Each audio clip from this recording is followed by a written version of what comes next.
হে মঙ্গম হরি কীর্তন মহোৎসব মতিং সরস্বতীং সত্তমম সম্যম শাস্ত্রবিদম রসজ্ঞমমলম মাধুর্যমুগ্ধাশয়ম শ্রীবিদ্যুৎ রমণাক্ষ কুঞ্জ সদনী শিবপরাম সদ্গুণাম বন্দে বিষ্ণুপদম বরেণ্য রসিকানন্দম বনাখ্যাং গুরুম বঞ্ছাকল্পতরুভ্যশ্চ কৃপা সিন্ধুভ্য এব চ পতিতানাং পাবনেভ্যো বৈষ্ণবেভ্যো নমো নমঃ।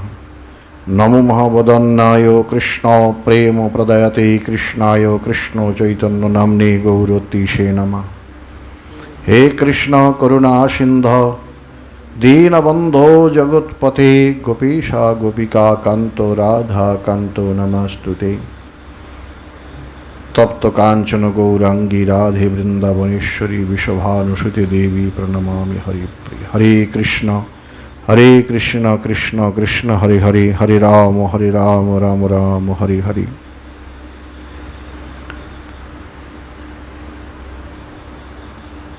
বসুদেব ভগবান শ্রীকৃষ্ণকে স্তব করছেন। মহত্তত্ত্ব অবিভাজ্য, কিন্তু জড়া প্রকৃতির গুণের ফলে তা মাটি, জল, আগুন, বায়ু এবং আকাশে বিভক্ত বলে মনে হয়। জীবশক্তির ফলে এই সমস্ত বিভক্ত শক্তিগুলো মিলিত হয়ে জগতে আমাদের চোখের সামনে যা আমরা দেখতে পাই অর্থাৎ দৃশ্যরূপে প্রকাশ পায়। কিন্তু এই জড়জগতের সৃষ্টির পূর্বেও মহাতত্ত্ব বিদ্যমান ছিল। তাই মহাতত্ত্ব প্রকৃতপক্ষে কখনোই সৃষ্টিতে প্রবেশ করে না।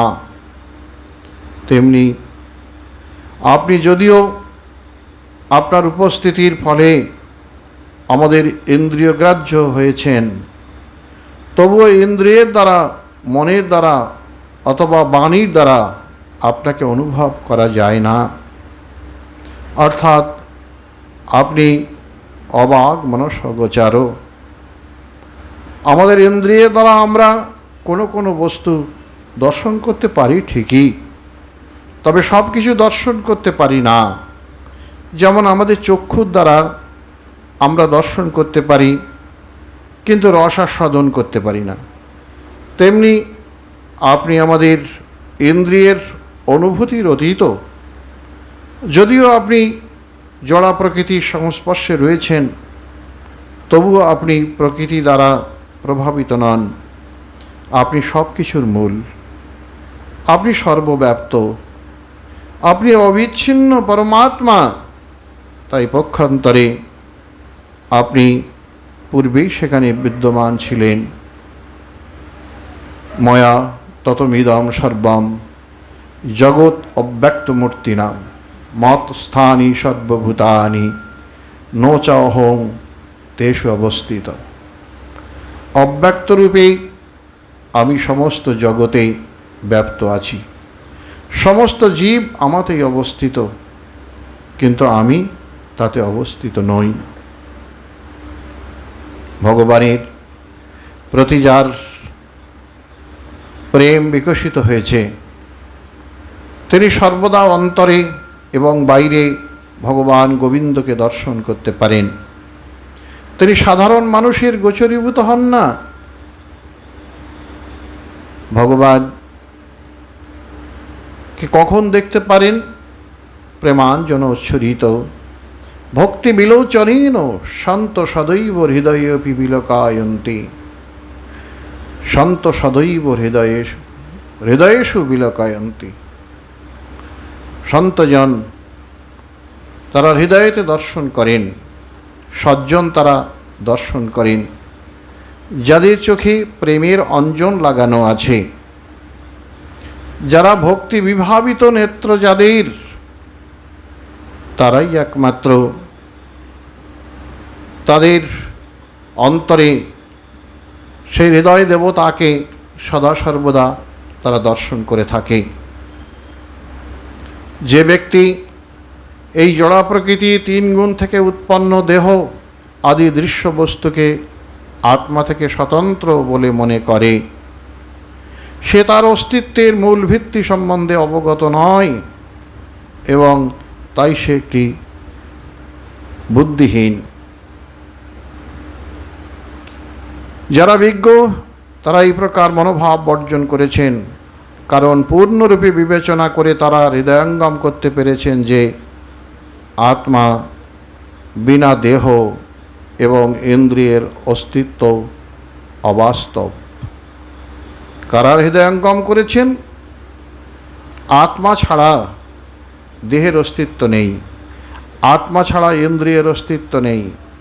এই দেহেতে যদি আত্মা না থাকে তাহলে তার এই দেহের কোনো অস্তিত্ব নেই। সুতরাং মূর্খদের সিদ্ধান্ত যদিও পরিত্যাগ করা হয়েছে, তবুও মূর্খেরা তাকেই বাস্তব বলে মনে করে, অর্থাৎ এই দেহটাকেই তারা বাস্তব বলে মনে করে। আত্মা বলে কোনো কিছু আছে তা তারা জানে না। আত্মা যেহেতু আত্মা উপলব্ধির বিষয়, জড়চক্ষে দেখা যায় না, তাই সেখানে বিশ্বাস অবিশ্বাসের একটা প্রশ্ন আসে। এই আত্মতত্ত্ব সম্পর্কে জানা, তাই ভগবানকে স্তব করতে গিয়ে বলছেন, হে ভগবান, বেদজ্ঞ যারা পণ্ডিত তারা বলে থাকেন নিষ্ক্রিয়, নির্গুণ এবং নির্বিকার আপনার দ্বারা এই জগতের সৃষ্টি এবং পালন এবং সংহার করা হয়। পরব্রহ্মস্বরূপ আপনাতে কোনো বিরোধ নেই। যেহেতু জড়া প্রকৃতির 3 গুণ সত্য, রজ এবং তম আপনার নিয়ন্ত্রণাধীন, তাই সব কিছু আপনা হতেই সম্পাদিত হয়। হে প্রভু, আপনার স্বরূপ জড়া প্রকৃতির 3 গুণের অতীত, তবুও ত্রিলোক পালনের জন্য আপনি সত্যগুণে শ্রী বিষ্ণুর শুক্লরূপ ধারণ করেন, সৃষ্টির জন্য রজগুণ বহুল রক্তবর্ণ ধারণ করেন, আবার প্রলয়ের সময় তমগুণে পরিপূর্ণ কৃষ্ণবর্ণ ধারণ করে থাকেন। ভগবানকে বসুদেব এই বলে স্তব করছেন, স্তমস্য লোকস্য বিভ রেক্ষেষু। বলছেন, হে ভগবান, আপনি সমগ্র সৃষ্টির অধীশ্বর। আপনি এখন এই জগৎ রক্ষা করার জন্য আমার গৃহে আবির্ভূত হয়েছেন। আমি নিশ্চিতভাবে জানি সারা পৃথিবী জুড়ে ক্ষত্রিয় রাজার বেশধারী অসুরদের যে স্বচ্ছন্দ বিচরণ, তাদের আপনি সংহার করবেন। আর নিরীহ যারা, অর্থাৎ জনগণ যারা, জনসাধারণ যারা, তাদের রক্ষা করার জন্য আপনি অবশ্যই তাদের সংহার করবেন। ভগবান এই যে বিনাশায় চ দুষ্কৃতাম পরিত্রাণায় সাধুনাম বিনাশায় চ দুষ্কৃতাম, এই কথাটির তার নিজে তিনি এই কথাটি আচরণ করে জগতে এসে দেখিয়েছেন। আপনি আমাদের গৃহে জন্মগ্রহণ করবেন, এই ভবিষ্যৎবাণী শুনে যে কংস আপনার অগ্রজদের হত্যা করেছে, তার সেনানায়কদের কাছে আপনার আবির্ভাবের কথা শ্রবণ করা মাত্রই আপনাকে হত্যা করতে সে অস্ত্র নিয়ে এখানে আসবে। কারণ কি? যে কংস সে বধ করার জন্য আপনার অগ্রজ মানে কি শ্রীকৃষ্ণের যারা জন্মের পূর্বে যে 6 পুত্র, দেবকী 6 পুত্রকে কংস হত্যা করেছিল, এই 6 পুত্রকে হত্যা করেছিল বলে বলছেন তারা সকলেই কংসের দ্বারা নিহত হয়েছে। তারপর কংসের ভয়ে ভীতা দেবকী মহাপুরুষের লক্ষণযুক্ত পুত্রকে দর্শন করে অত্যন্ত বিস্মিত হয়ে তার স্তব করতে লাগলেন। প্রথমে বসুদেব স্তব করলেন, এবার তার পুত্রকে দেবকী স্তব করছেন। দেবকী কি বলছেন? হে ভগবান, বেদ অনেক, তাদের মধ্যে কয়েকটি আপনাকে মন এবং বাক্যের অগোচর বলে বর্ণনা করে। অনেক বেদ, তার মধ্যে আপনাকে বর্ণনা করে আপনি বাক্যের অগোচর, আপনি মনের অগোচর, তবু আপনি সমগ্র জগতের আদি এবং সমগ্র জগতের উৎস। আপনি ব্রহ্ম, সর্ববৃহৎ, সূর্যের মতো জ্যোতির্ময়। আপনার কোনো জড় কারণ নেই, আপনি নির্বিকার ও নির্বিশেষ। সুতরাং আপনার কোনো জড় বাসনা নেই। এইভাবে বেদে আপনাকে বাস্তব বস্তু বলে বর্ণন করা হয়েছে। ভগবানই একমাত্র বাস্তব বস্তু। এই বাস্তব বস্তুরূপে ভগবানকে বর্ণনা করা হয়েছে। তাই হে ভগবান, আপনি প্রত্যক্ষভাবে সমস্ত বৈদিক বাণীর উৎস, এবং আপনাকে জানা হলে ক্রমশ সব কিছু জানা হয়ে যায়। আপনি ব্রহ্মজ্যোতি এবং পরমাত্মা থেকে ভিন্ন, তবুও আপনি তাদের থেকে অভিন্ন। সব কিছুই আপনা থেকে উদ্ভূত হয়। নিঃসন্দেহে আপনি সর্বকারণের কারণ ভগবান বিষ্ণু, অর্থাৎ সমস্ত দিব্য জ্ঞানের আলোক স্বরূপ আপনি। কোটি কোটি বছর পর প্রলয়ের সময় যখন ব্যক্ত এবং অব্যক্ত সব কিছুই কালশক্তির দ্বারা ধ্বংস হয়ে যায়, তখন পঞ্চমহাভূত সূক্ষ্ম তন্মাত্রে প্রবেশ করে এবং ব্যক্ত পদার্থসমূহ অব্যক্তে লীন হয়ে যায়। তখন অনন্ত শেষ নাগ নামক আপনি বর্তমান থাকেন। আপনি একমাত্র তখন বর্তমান থাকেন। তাই হে প্রকৃতি প্রবর্তক, এই অদ্ভুত সৃষ্টি যে কালের নিয়ন্ত্রণাধীনে কার্য করছে, নিমেষ থেকে শুরু করে বছর পর্যন্ত সেই মহাকাল বিষ্ণুরূপ আপনারই আরেকটি রূপ। আপনার লীলা বিলাসের জন্য আপনি কালের নিয়ন্তা রূপে কার্য করেন, কিন্তু আপনি সমস্ত সৌভাগ্যের আধার। আমি সর্বতভাবে আপনার শরণাগত হই। দেবকী এই বলে ভগবানের চরণে শরণাপন্ন হচ্ছেন। পুত্রকে ভগবান রূপে জানতে পেরেছেন। পূর্ব জীবনে যে পৃষ্ণি এবং সুতপা রূপে তারা তপস্যা করেছিল, পৃষ্ণি রূপে দেবকী যে তপস্যা করেছিলেন, তার সেই তপস্যার ফলে ভগবান আজ স্বয়ং রূপে জন্মগ্রহণ করেছেন, তাকে দর্শন দিয়েছেন। তাই তিনি দর্শন দিয়েছেন, এই জন্যই আনন্দিত হয়ে কৃতার্থ মনে করে দেবকী তাকে স্তব করছেন। এই জড়জগতে কেউই বিভিন্ন গ্রহলোকে পলায়ন করেও জন্ম মৃত্যু জরা ব্যাধির কবল থেকে মুক্ত হতে পারে না।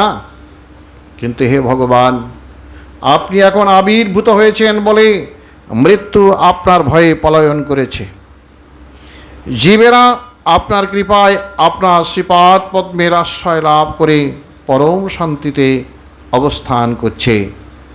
ভগবান যখন আবির্ভূত হয়েছেন তখন মৃত্যু নেই, সেই সময় পরাশান্তিতে সকলে বাস করছে। হে ভগবান, আপনি আপনার ভক্তের সমস্ত ভয় দূর করেন।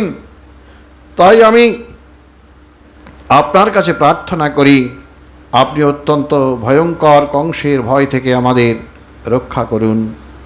যোগীরা ধ্যানে আপনার বিষ্ণুরূপ দর্শন করে, যারা জড়চক্ষুর দ্বারা দর্শন করে তাদের নিকট দয়া করে আপনি এই রূপ গোচরীভূত করবেন না।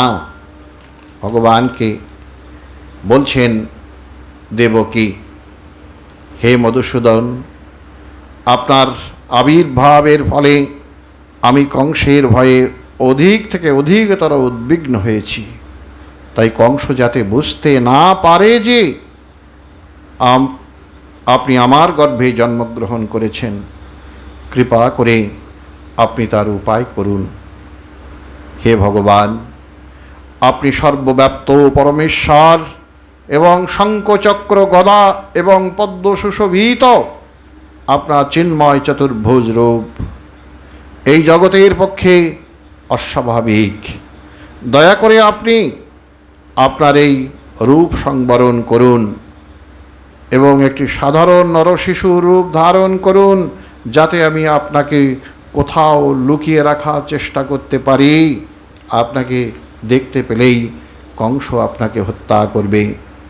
প্রলয়ের সময় সমগ্র চরাচর সৃষ্টি আপনার চিন্ময় শরীরে প্রবেশ করে এবং আপনি অনায়াসে তা ধারণ করেন। কিন্তু এখন সেই চিন্ময় রূপ আমার গর্ভে জন্মগ্রহণ করেছে, মানুষ তা বিশ্বাস করতে পারবে না। তাই আমি তাদের উপহাসাস্পদ হব, তাদের কাছে আমি উপহাসাস্পদ, অর্থাৎ তারা আমাকে উপহাস করবে। ভগবান এবার বলছেন, হে সতী, স্বয়ংভুব মন্বান্তরে তোমার পূর্বজন্মে তুমি পৃষ্টি নামে জন্মগ্রহণ করেছিলে এবং বসুদেব ছিল অতি পুণ্যবান প্রজাপতি সুতপা। তারপর তোমরা ব্রহ্মার আদেশে প্রজা সৃষ্টির জন্য ইন্দ্রিয় সমূহ সংযত করে কঠোর তপস্যা করেছিলে। হে পিতা, হে মাতা, তোমরা বিভিন্ন ঋতুতে বর্ষা, বায়ু, রৌদ্র, প্রবল তাপ এবং প্রচণ্ড শীত সহ্য করেছিলে। যৌগিক প্রাণায়ামের দ্বারা দেহের অভ্যন্তরে শ্বাস রোধ করে এবং গাছে শুষ্ক পাতা বায়ুমাত্র সেবন করে তোমরা তোমাদের হৃদয় কলুষমুক্ত করেছিলে। এইভাবে আমার কাছ থেকে বর লাভের আশায় তোমরা শান্ত চিত্তে আমার আরাধনা করেছিলে, কারণ আমি যাতে তোমাদের অভীষ্ট বর প্রদান করতে পারি সেই জন্য তোমরা শান্ত হয়ে প্রতীক্ষা করেছিলে। এইভাবে তোমরা আমার চেতনায় মগ্ন হয়ে 12,000 দিব্য বৎসর ধরে কঠোর তপস্যা করেছিলে।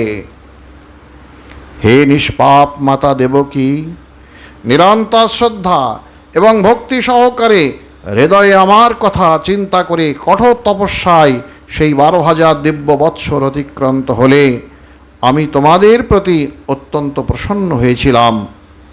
যেহেতু আমি শ্রেষ্ঠ বরদাতা, তাই এই কালরূপে তোমাদের সম্মুখে আবির্ভূত হয়ে তোমাদের বাসনা অনুসারে আমার কাছ থেকে বর প্রার্থনা করতে বলেছিলাম।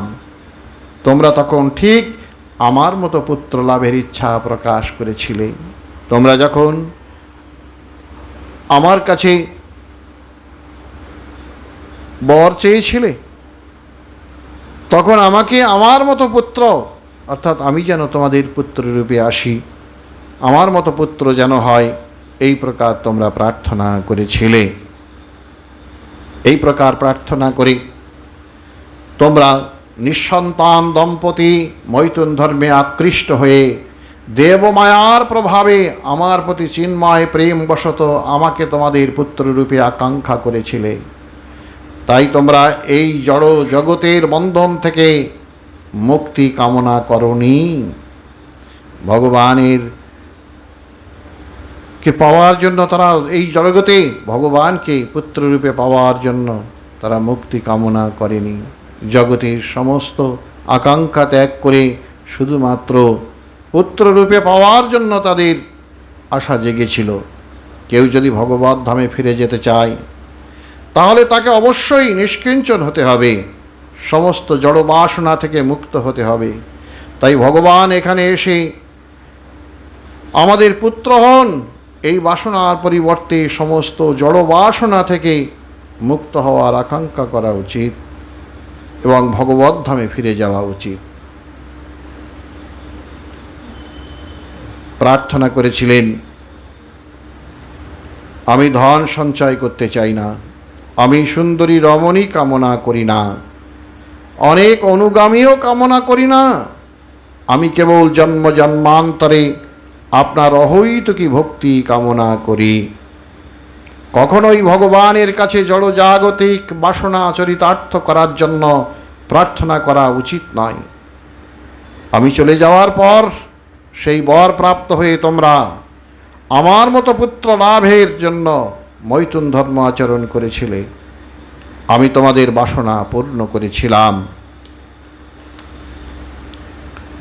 ইহলোকে তোমাদের মতো সচ্চরিত্র এবং সরলতা বিবিধ গুণ সমন্বিত আর কাউকে না পেয়ে আমি কৃষ্ণগর্ভ নামে তোমাদের পুত্ররূপে জন্মগ্রহণ করেছিলাম। পরবর্তী যুগে যখন তোমরা পুনরায় অদিতি এবং কশ্যপ রূপে আবির্ভূত হয়েছিলে, তখন আমি তোমাদের পুত্ররূপে জন্মগ্রহণ করেছিলাম। তখন আমার নাম হয়েছিল উপেন্দ্র এবং খর্বাকৃতি হওয়ার ফলে আমি বামন নামেও বিখ্যাত হয়েছিলাম। হে সতী, সেই আমি এখন তৃতীয়বার তোমাদের পুত্ররূপে জন্মগ্রহণ করেছি। আমার এই বাক্য সত্য বলে জানবে। আমার পূর্বজন্মের কথা স্মরণ করাবার জন্যই আমি তোমাদের এই বিষ্ণুরূপ প্রদর্শন করেছি। আমি যে শঙ্খচক্র গদাপদ্মধারী চতুর্ভুজ রূপে তোমাদের কাছে প্রকট হয়েছি, এটা পূর্বজন্মের কথাটা তোমাদের স্মরণ করিয়ে দিতে। তা না হলে আমি যদি একটি সাধারণ নরশিশু রূপে আবির্ভূত হতাম, তবে তোমরা বিশ্বাস করতে না যে বিষ্ণুই তোমাদের পুত্ররূপে আবির্ভূত হয়েছে। এই জন্যই আমাকে এই চতুর্ভুজ রূপে আসতে হয়েছে, কারণ তোমাদের বিশ্বাস হতো না। তোমরা উভয়ই তোমাদের পুত্ররূপে নিরন্তর আমার কথা চিন্তা করো, কিন্তু তোমরা জানো যে আমি ভগবান। এইভাবে স্নেহপূর্বক নিরন্তর আমার চিন্তা করে তোমরা পরম সিদ্ধি লাভ করবে, অর্থাৎ ভগবত ধামে ফিরে যাবে। ভগবানের কৃপাতে এই প্রকার আশীর্বাদ সিক্ত হলেন। এইভাবে তাঁর পিতামাতাকে উপদেশ দিয়ে ভগবান শ্রীকৃষ্ণ নীরব হয়েছিলেন। তাদের সমক্ষেই তিনি তার অন্তরঙ্গা শক্তি দ্বারা নিজেকে একটি প্রাকৃত শিশুতে রূপান্তরিত করেছিলেন, অর্থাৎ তিনি নিজেকে তার আদি স্বরূপে রূপান্তরিত করেছিলেন। কৃষ্ণস্তু ভগবান স্বয়ং এতে চংশু কলাপংশ কৃষ্ণস্তু ভগবান স্বয়ং। ভগবান রূপে কৃষ্ণ রূপে তিনি নিজেকে এবার প্রকাশ করলেন। তারপর ভগবানের অনুপ্রেরণায় বসুদেব যখন নবজাত শিশুটিকে কোলে নিয়ে সূতিকা গৃহ থেকে বাইরে নিয়ে যাচ্ছিলেন, ঠিক সেই সময় ভগবানের চিন্ময় শক্তি যোগমায়া নন্দ মহারাজের পত্নীর কন্যারূপে জন্মগ্রহণ করেছিলেন। কন্যারূপে জন্মগ্রহণ করেছেন কে? যোগমায়া। তিনি কন্যারূপে জন্মগ্রহণ করেছেন। যোগমায়ার প্রভাবে সমস্ত দ্বার রক্ষকেরা ইন্দ্রিয় বৃত্তি রহিত হয়ে গভীর নিদ্রায় মগ্ন হয়েছিল এবং অন্যান্য পুরবাসীরাও গভীর নিদ্রায় অভিভূত হয়েছিলেন। সূর্যের উদয়ে যেমন অন্ধকার আপনা থেকেই দূর হয়ে যায়, তেমনি শ্রীকৃষ্ণকে কোলে নিয়ে বসুদেব সমাগত হওয়া মাত্রই লৌহ খিলকযুক্ত শৃঙ্খল দ্বারা আবদ্ধ বিশাল কপাটগুলি সব আপনা থেকে খুলে গেল। তারপর মেঘ মন্দ মন্দ গর্জন সহকারে বাড়ি বর্ষণ করতে লাগলো। ভগবানের অংশ অনন্ত শেষনাগ দরজা থেকেই বসুদেব এবং তার চিন্ময় শিশুকে নিয়ে সেই বৃষ্টিপাত থেকে রক্ষা করার জন্য তার ফণা বিস্তার করে বসুদেবের অনুগমন করেছিলেন। নিরন্তর ইন্দ্রদেবের বর্ষণে যমুনা নদী গভীর জলরাশির বেগজাত তরঙ্গে ফেয়ে নিল এবং ভয়ানক আবর্ত সময়ে আকুল হয়ে উঠেছিল। কিন্তু সমুদ্র যেভাবে ভগবান শ্রীরামচন্দ্রকে সেতু বন্ধন করতে গিয়ে পথ প্রদান করেছিল, যমুনা নদীও সেইভাবে বসুদেবকে নদী পার হওয়ার পথ প্রদান করেছিলেন। নন্দ মহারাজের গৃহে পৌঁছে বসুদেব দেখলেন যে সমস্ত গোপেরা গভীর নিদ্রায় নিদ্রিত। তিনি তখন তার পুত্রটিকে যশোদার শয্যায় রেখে যোগমায়া রূপিণী তার কন্যাকে গ্রহণপূর্বক পুনরায় কংসীর কারাগারে ফিরে এসেছিলেন। বসুদেব সেই কন্যাটিকে দেবকীর শয্যায় স্থাপনপূর্বক তার পায়ে লৌহ শৃঙ্খল বন্ধন করে পূর্বের মতো আবদ্ধভাবে অবস্থান করলেন। প্রসবগত পরিশ্রান্তা যশোদা দেবী গভীর নিদ্রায় আচ্ছন্ন হয়েছিলেন এবং তাই তিনি বুঝতে পারেননি তার পুত্র হয়েছিল না কন্যা হয়েছিল। এবার এই যে দেবকী এবং বসুদেবের যে সন্তান দেবকী এবং বসুদেব, ভগবান শ্রীকৃষ্ণ আবির্ভূত হয়েছিলেন তাদের পুত্ররূপে। ভগবানকে কোলে নিয়ে বসুদেব কংস কারাগার থেকে যখন নন্দ মহারাজের উদ্দেশ্যে অর্থাৎ নন্দালয়ের উদ্দেশ্যে যাবেন বলে তৈরি হলেন, তার হাতে পায়ের কৃষ্ণকে কোলে নেওয়ার সঙ্গে সঙ্গেই তার হাতে পায়ের শৃঙ্খল বেড়ি খুলে গেল, দ্বারই প্রহরী নিদ্রিত হয়ে গেল, দ্বার উন্মুক্ত হয়ে গেল। বসুদেব অনায়াসে কৃষ্ণকে নিয়ে বেরিয়ে পড়লেন। জীব যখন ভগবানকে আপন বলে কোলে তুলে নেয় তখন এই প্রকার মায়ার বন্ধন মুক্ত হয়ে যায়। ভগবানকে নিয়ে চলে গেলেন তিনি যশোদা গৃহে। যশোদার যোগমায়া কন্যারূপে জন্মগ্রহণ করেছেন। সেখানে গিয়েও দেখছেন সকলেই সব ঘুমিয়ে আছে, নিদ্রিত সকলে। সেখানে রেখে বসুদেব তার পুত্রকে রেখে এবার ওই কন্যা সন্তানকে নিয়ে ফিরে এলেন। ফিরে এসে তিনি দেখলেন যে আবার পূর্বের মতো তার হাতে পায়ে বেড়ি পড়ে গেছে। সুতরাং ভগবানকে জীব যতদিন পর্যন্ত না আপন বলে কোলে তুলে নিতে পারবে ততদিন পর্যন্ত জীবের মায়ার বন্ধন থেকে তারা মুক্তি লাভ করতে পারবে না। আমরা যে নিরন্তর মায়া বন্ধনে আবদ্ধ হয়ে আছি, এই মায়ার বন্ধন থেকে মুক্ত হতে গেলে তুমি তো কৃষ্ণ তোমার হোক যদি বলে একবার, মায়াবদ্ধ হতে কৃষ্ণ তারে করেন পার।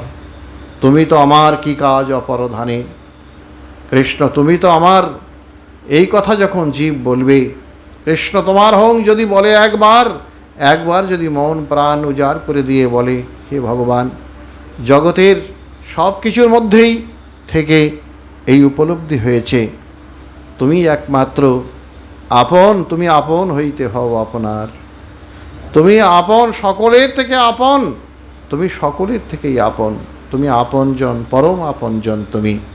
তাই ভগবান যাতে মানুষের আপন হতে পারে তার জন্য অন্তর্সঞ্চিত ভালোবাসা ভগবানের চরণ সরোজে অর্পণ করা প্রত্যেকটা জীবের কর্তব্য, স্বরূপানুবন্ধী কর্তব্য। ভগবানকে ভালোবাসা, ভগবানকে যাকে দেখিনি যাকে জানি না তার সঙ্গে আমাদের সম্বন্ধ স্থাপন করতে হবে। সেই জন্য কঠিন ব্যাপারটা সম্পাদন করার জন্য সাধুশাস্ত্র গুরুবাক্য চিত্তেতে করিয়া ঐক্য। সাধু যা বলবেন, গুরু যা বলবেন, শাস্ত্র যা বলবেন, সাধুশাস্ত্র গুরুবাক্য। সাধুর কথা শাস্ত্রানুসারে হবে, গুরুর কথাও শাস্ত্র অনুসারে হবে। এই শাস্ত্ররূপী কোষ্ঠী পাতরে গুরুর কথা যাচাই হবে, সাধুর কথা যাচাই হবে। শাস্ত্র অনুমোদন করবেন গুরুর কথা, শাস্ত্র অনুমোদন করবেন সাধুর কথা। তাই সাধুশাস্ত্র গুরু বাক্য, এই সাধুশাস্ত্র গুরু এই তিনের কথাকে মনে ঐক্য করে, মনকে স্থির করে শান্ত করে তার করুণা পাওয়ার জন্য প্রার্থনা জানাতে হবে। আমাদের তবেই গুরুকৃপাতে, নিজস্ব সাধন ভজন এবং গুরুকৃপার প্রভাবে কী হবে না, আমাদের সম্বন্ধ জ্ঞান উদয় হবে। ভগবান তোমার সঙ্গে আমার কি সম্বন্ধ, এই সম্বন্ধ জ্ঞানটি তুমি উদয় করে দাও। সম্বন্ধ জানিয়া ভজিতে ভজিতে অভিমান হোক দূর। সম্বন্ধ জানতে পারলে ভগবান আমি তোমার, তুমি আমার অতি আপনজন প্রিয়জন, এই সম্বন্ধ তোমার সঙ্গে আমার নিত্য, এই জ্ঞানটি যখন জাগবে তখন সম্বন্ধ জেনে ভজন করতে করতে আমাদের সমস্ত অভিমান দূর হয়ে যাবে। আত্মা চিরতরে মুক্ত হয়ে ভগবান শ্রীহরির নিত্য সেবাতে নিয়োজিত হবে। এটাই হচ্ছে জীবের একমাত্র উপায়, আকাঙ্ক্ষা। সমস্ত জীব যেন এই প্রকারে তার চরণ সরোজে ভজনের জন্য অগ্রসর হয়।